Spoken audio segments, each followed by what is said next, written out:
नमस्कार। Arvind Kumar coaching classes में आप सभी लोगों का स्वागत है। टॉपिक हमारी बहुपद से है।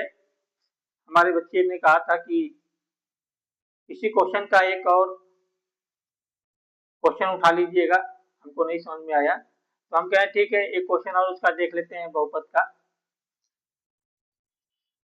क्या क्वेश्चन में दे रखा है कि शून्य की ज्ञात करना है और शून्यकों और गुणांकों के बीच संबंध ज्ञात करना है।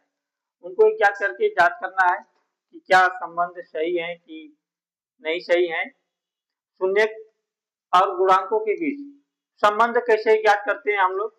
मान लीजिए कि कोई दो व्यक्ति हैं, अगर उनके दोनों लोगों की बातें या दोनों लोगों का विचार एक हो जाता है तो हम कहते हैं कि इनका संबंध अच्छा है। जब दोनों लोगों की बातें एक हो जाती है और तब संबंध एक अच्छा हो जाता है हमारा। उसी तरह शून्यकों और गुणांकों के बीच का मान भी हमको एक निकलना चाहिए, मतलब समान होना चाहिए। शून्यकों का मान और गुणांकों का मान एक हो जाता है तो हम कहेंगे कि शून्य और गुणांकों के बीच संबंध अच्छा है। संबंध अच्छा है इसका मतलब ये सत्य है। तो देखते हैं, हल करते हैं। समीकरण उठाया हमने। समीकरण उठाने के बाद क्या किया कि यह आपका क्रम में नहीं है, इसको हमने क्रम में व्यवस्थित किया। क्रम में व्यवस्थित करने के बाद हमने इसका गुणनखंड किया। गुणनखंड कैसे करते हैं हमने कल आपको टॉपिक में बताया था पिछले वाली वीडियो में कि हम लोग क्या करते हैं, द्विघात समीकरण के व्यापक रूप से तुलना करते हैं और वहां पे पाते क्या है कि a प्लस बी का मान हमारा -7 आना चाहिए और a इंटू बी का मान हमारा -3 आना चाहिए। इस तरह से वहां पे हमने बताया था। उसी तरह ये यहाँ पे हमने फैक्टर किया, इसका फैक्टर करके दोनों गुणनखंड प्राप्त किए। इस गुणनखंड को हमने क्या किया कि 0 के बराबर दिखा दिया। इस गुणनखंड को हमने 0 के बराबर दिखा दिया तो यहाँ से x की वैल्यू 2 निकल गई। x की वैल्यू 2 निकल गई, जिसकी वजह से उसी को हम लोग कहते हैं कि इस समीकरण का ये दोनों क्या है, शून्यक है।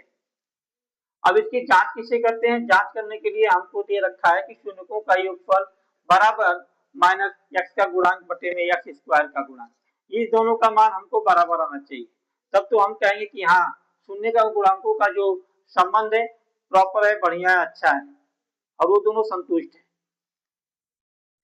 तो देखते हैं शून्यकों का योगफल में क्या होता है। शून्यकों के योगफल में अल्फा को हमने 3/2 मान लिया, बीटा को हमने -1/3 माना। इन दोनों को हल करने पे पाते हैं कि 7/6 प्राप्त हुआ और x का गुणांक, x स्क्वायर का गुणांक, x के गुणांक को हमने b माना, x स्क्वायर के गुणांक को हमने a माना। यहाँ पे दे रखा है समीकरण में x का गुणांक -7 और x स्क्वायर का गुणांक 6।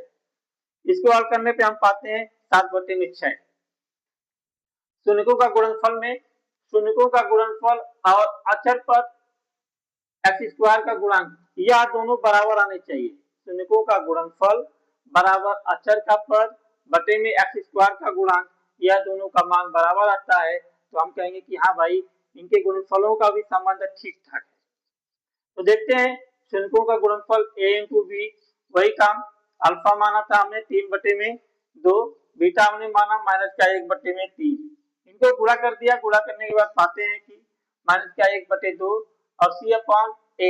c क्या हमारा एक अचर पद है, x स्क्वायर गुणांक हम जानते हैं वो a है 6। -3/6 रख दिया। इसको हल करने में पाते हैं -1/2।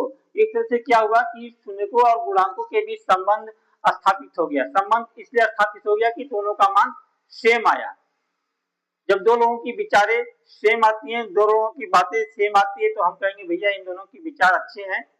विचार तभी अच्छे हो सकते हैं जब दोनों की बातें अच्छी होती हैं। दोनों की बातें जो है कि मिलती जुलती रहती है एकदम, उन दोनों में कोई अलग नहीं होता है। अगर दोनों की बातें अलग अलग होगी तो उन दोनों का संबंध भी बेकार होगा। इस तरह से हम लोग क्या करते हैं, इस सवाल को सॉल्व किया। थैंक यू, नमस्कार।